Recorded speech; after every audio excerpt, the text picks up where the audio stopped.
Well, after the X-Men pretend to give in to the Count's nefarious scheme, Nefaria orders them into this truck. It will take you to a location where you can enter the trapped city. And Cyclops thinks Nefaria is so confident. I hope the professor knows what he's doing. Beast, however, complains, being driven to the scene in a common milk truck. How plebeian. That is to say, how common. But as soon as the X-Men are hauled away, Nefaria speaks into his intercom, ready with Plan C. Commence now. Instantly, from another part of the Count's innocent-looking headquarters, a second vehicle departs at top speed. And passing the bogus milk truck, it deposits in its unsavory passengers at the outer rim of the dome before the X-Men arrive. And so there are our five supervillains. Porcupine. So it is agreed we shall serve the Count Nefaria no more. That fool, says Unicorn. He has sent us to watch the X-Men to be certain that they do not attempt any trickery. Even he does not suspect that we, his lieutenants in the new Magia, intend to seize the $100 million for ourselves. But now, out of sight, the mutants will be here at any moment. Plant Man, don't be too fast to order us around, Unicorn. Remember, you are only our provisional leader. Scarecrow, Plant Man speaks the truth, for if your plant fails, the eel, then one of us becomes the leader, and I know which one I'd vote for. And so they don't work very well together at all. Meanwhile, just to get things really complicated, Professor X arrives just outside Washington, and the general explains, and that's the story, Xavier. We were hoping that you, as an acknowledged expert on mutants, could tell us how they might have created that infernal dome. Professor X thinks if only he realized why I'm an expert on mutants, he'd be after my scalp as well. I'll do all I can, General, he says out loud, but are you certain that the X-Men are behind this? Could someone be framing them? The soldier says, take your stations, men. We've got to be ready for anything. Framing them, says the general. The radio reports coming out of Washington verified that those blasted mutants walked right into the Capitol and demanded we ransom the city, or else. And then the professor thinks some more. I know from my preliminary mental probing that those are only images created by Count Nefaria, but I can't prove it for now, so he says out loud, I'm sorry, General. You're right, of course, if you'll just give me a few minutes to do some thinking on the matter. All right, says the general, but you'd better think fast. If those mutants can seize the nation's capital, then no place on Earth is safe from them. Professor thinks, I hated to disappoint the general's faith in me, but I had to get him to leave me alone for a while. And then the soldiers say, look at that, Bill. Our mutant expert has gone to sleep. Too much excitement, I guess. Yeah, the poor guy. But he's not really asleep. He thinks it's time for my invisible astral image to go to work. And so his image then he can project and travel to distant places mentally. It is only in this form, in which I have no solid substance, that I can know anything like the thrill of walking again.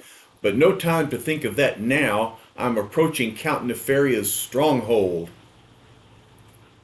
Though the X-Men are no longer here, their emanations remain. So I know that this is the place where I contacted them earlier, and that must be Nefaria himself.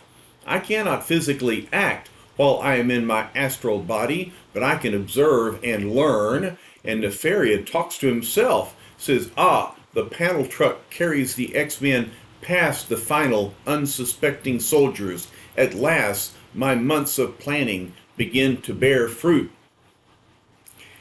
Now to create a momentary opening in the dome through which the mutants can pass to collect the ransom. With the money, I shall return to my castle in Central Europe.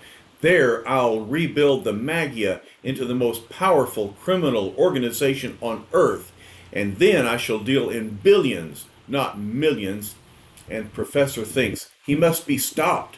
But how? But as Professor X ponders this perplexing problem, we know how eager you are to get back to our harassed heroes. So, finally, the scene changes back to the X-Men. And Angel says, well, here we are, but where's the entrance to the dome that Nefaria promised us?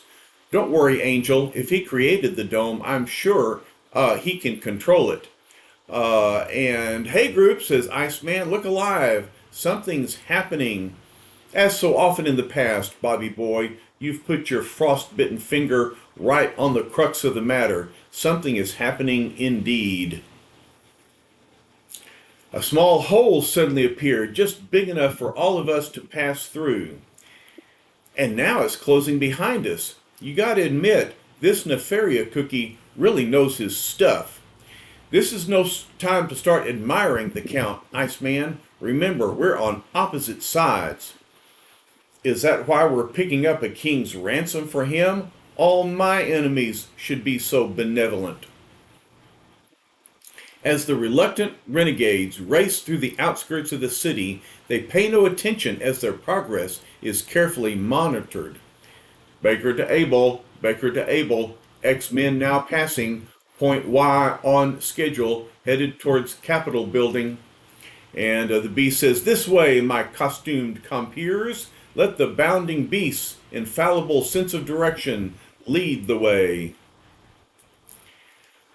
And they would be considerably more upset, however, if they knew of 5 more sinister pairs of eyes that gaze upon them greedily. When do we make our move, Unicorn? Should we follow them to the Capitol? Patience, you overgrown weed. There is no need for such haste.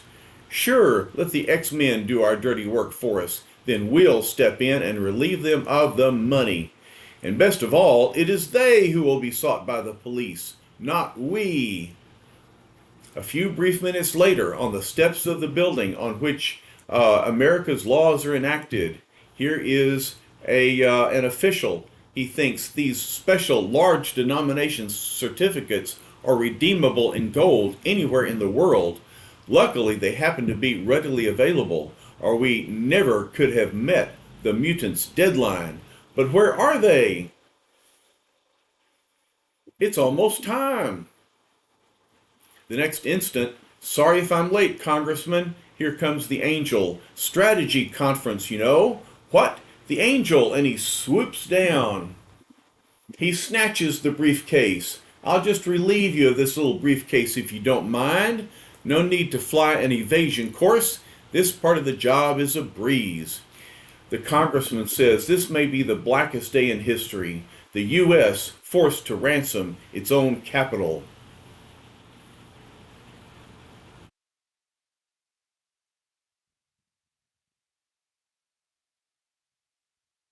Then, as the high-flying Angel streaks upward, he says, now I'll rejoin the others. And, hey, some eager beaver is taking potshots at me. Don't worry, Congressman, says a policeman. I'll bring the thief down. Guard, wait, don't. Someone must have neglected to brief that guard. If he shoots the Angel, it might mean the doom of the city. Sorry, pal, says Iceman, but I'm afraid I'm going to have to put your trigger finger out of commission for a little while. My handgun, it's encased in ice. You win the cigar, chum, and aren't you lucky I'm not the Human Torch? Yeah, better to be encased in ice than have your hand burned off by fire.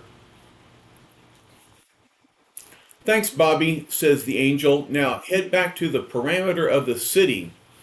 Picking up the money was kid stuff. When do we get some action?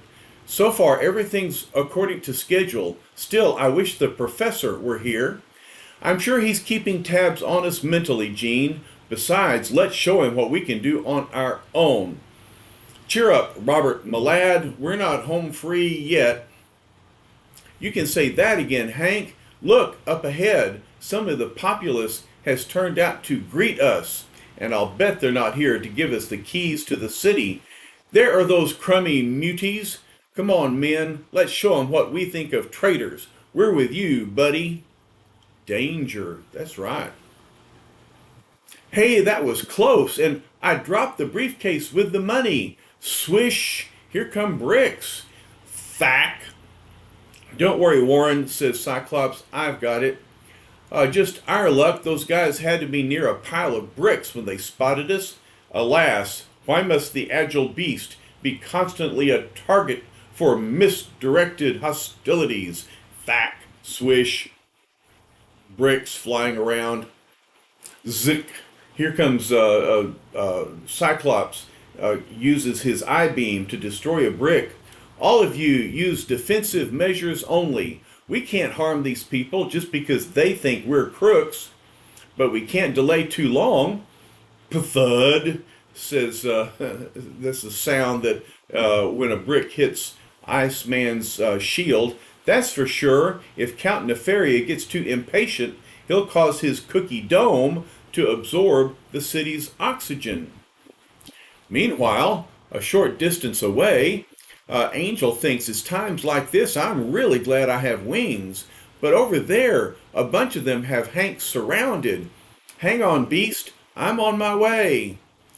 Come at your own chosen speed, Angel. In the meantime, I'll just scramble up this opposing edifice here and enjoy the view. And as a spectator observed, he's climbing up the Washington Monument. Stop him.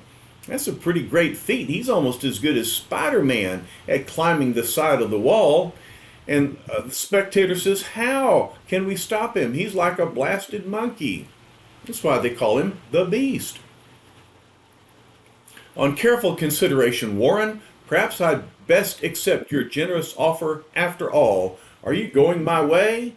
Just so happens I am, Beast. But what about the others? I can't carry them all at once. And so the angel swoops down and picks up the Beast, but exactly 10 seconds later, help arrives from a most unexpected quarters.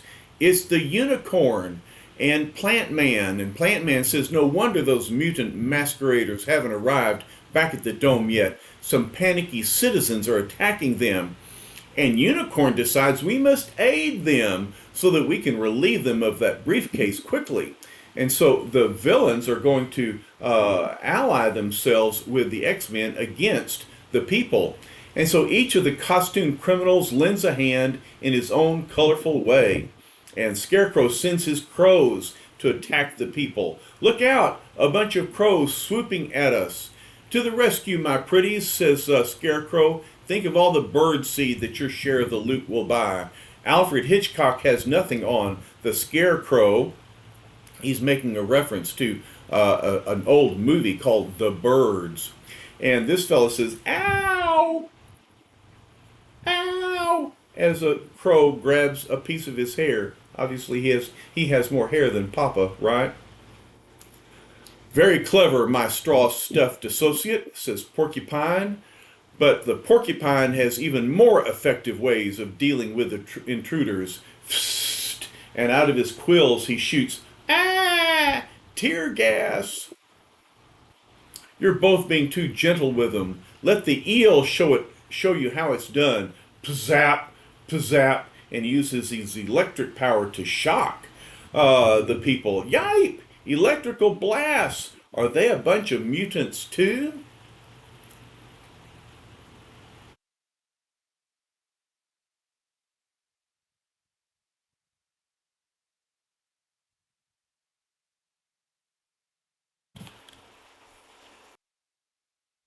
Unicorn answers, of course we are fools.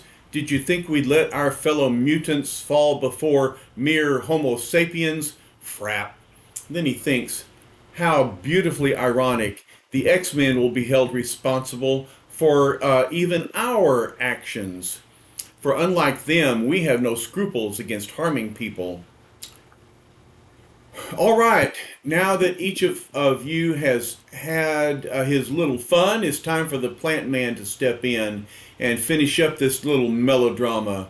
These leafy friends of mine ought to take care of the rest of our attackers, and so he uses his gun, swoosh swoosh, and he brings the trees to life to capture the people.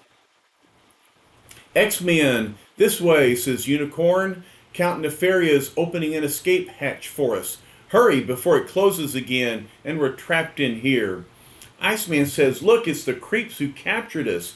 Any port in a storm, Iceman, but keep your guard up. I have a hunch we may be in for trouble. The next moment, as 10 fleet forms plunge swiftly through the opening, we made it, but it's closing up behind us. And now, Cyclops, I'll take that pouch if you don't mind. Count Nefaria sent us to pick it up for him. Sorry, Unicorn, answers Cyclops, but we're delivering this little bundle to the Count personally. If he had wanted you to have it, he'd have told us. Blast you, replies Unicorn. You've had your chance to surrender the money peacefully. Now you will suffer the consequences. Uh-oh, thinks Cyclops. Looks as if these costume clowns are planning a king-sized double-cross, and we're forced to help Nefaria. It's a stalemate, Horntop. Your ray beam against mine. Zap! And so, Cyclops' I-beam, the Unicorn's power horn, they stalemate against each other. Perhaps, for the moment, says Unicorn, but there are other ways. Eel, the rest of you, get them. Beast, hollers Cyclops, catch this and run while I keep Unicorn busy. Will do, Cyc, answers the Beast. Not so fast, my ape-like friend, says Porcupine. I have but to touch the studs on my weapons belt, and this liquid cement will stop you in your tracks. Sloosh! You may just have a point there. Beast thinks I was moving too fast. I can't reverse in time and avoid getting splattered with that glue. Have no fear, Beastie. Iceman is here. What? Asks Porcupine. An icy shield blocking my cement. Many thanks for your timely assistance, lad, says Beast. Still, if you won't take offense at a friendly suggestion, your attempts at rhymed repartee still leave much to be desired. Well, we won't touch that. While you prattle, I'll get to the root of the problem. So, we've got puns flying everywhere, and here comes Plant Man. He sends up roots to capture Beast's feet. And I'll grab that briefcase as well. Beast says, oof, how ignominious, tripped up, and to the accompaniment of a pun yet. Don't let it worry you, Beast. The flying part of our little team will take over now. There aren't any plants in the sky to get in my way. And Angel thinks it's funny, $100 million in certificates inside this pouch, and we toss it back and forth like a ping pong ball. Perhaps I can't stop you, Angel, says Plant Man, but someone else can. An instant later, before Warren can dart to safety, I was overconfident as usual. I forgot about Scarecrow's blasted trained birds, and the crows fly around the Angel. I'm being attacked from all sides. I can't hold on to the money. So he drops the briefcase, and here comes Scarecrow. Such a pity, my feathered friend, but I'll take care of it for you. Very kind of you, Scarecrow. However, I think it might be wiser if I just guide it to myself telekinetically. Don't you agree? There, I knew you'd see it my way. And so Marvel Girl uses her mental power to snatch the briefcase. Another one, complains Scarecrow. Don't you costumed juvenile delinquents ever give up? They don't have to, Strawface, says the eel. Not as long as the eel is around to defeat them. Oh, that dazzling light, says Marvel Girl. I make it a point never to harm a lady, says the eel, at least not as long as a blinding flash of electricity will accomplish the same ends. And so the briefcase falls to the ground, and Eel says, I'll just take that pouch. Unicorn, what are you doing? Arr, Zot. Unicorn says, you and the others are all fools. Eel, did you think that I intended to share this prize with the likes of you? But since you helped me attain it, I shall merely stun you into unconsciousness. So, the unicorn is not only betraying Nefaria, he's betraying his other supervillain allies, and he's taking the briefcase to himself and stunning the eel. Well, we have more to this story to come, but we'll finish it up next time we gather. All right, y'all. I hope you're enjoying our story. We'll finish it up next time. Bye bye for now.